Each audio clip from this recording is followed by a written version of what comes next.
তেওঁলোকৰ মহিলা মানে মৰ্চাই আজি ইয়াত এইখন অধিৱেশন প্ৰথমবাৰৰ কাৰণে কৰিছে আৰু ইয়াতে আহি মই খুব আনন্দিত হৈছোঁ। আগতেও তেওঁলোকে মোৰ লগত বহুত মোক সহায় কৰিছে, মোৰ ঘৰলৈ আহিছে বহুতবাৰ।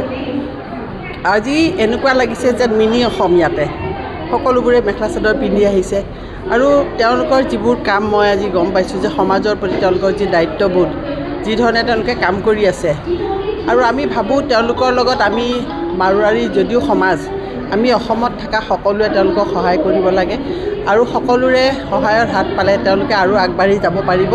কাৰণ মহিলা এগৰাকী ঘৰৰ পৰা ওলাই আহি কাম কৰা বৰ সহজ কথা নহয়। তেওঁলোকে কিন্তু অসমত বিভিন্ন যেতিয়া প্ৰব্লেম হয়, যেনেকুৱা বানপানীৰ সময় এতিয়া আহিছে, তেওঁলোকৰ তৰফৰ পৰা বহুত তেওঁলোকে সহায় কৰিছে।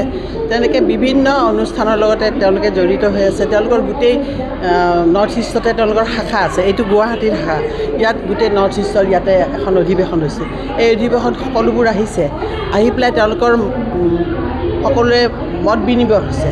সেইকাৰণে আমিও ইয়াতে আজি মত বিনিময় কৰিব আহিছোঁ আৰু যথেষ্ট সন্মান মোক যাচিছে, যদিও মই তাৰ হয়নে নহয় উপযুক্ত নাজানো, কিন্তু মই তেওঁলোকৰ লগত আগতেও আছোঁ, এতিয়াও আছোঁ আৰু ভৱিষ্যতেও থাকিম।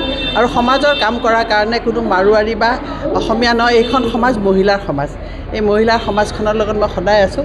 তেওঁলোকক মই আজি কৈছোঁ যে আমি সকলোৱে লগ লাগি, যিহেতু আমি মাতৃৰূপী, আমাৰ সকলো গুণ আছে, আমি কৰিব নোৱাৰা কাম নাই। সেইকাৰণে আমি লগ লাগি যদি সমাজত কাম কৰোঁ, তেতিয়া আমি বহুত আগবাঢ়ি যাব পাৰিম।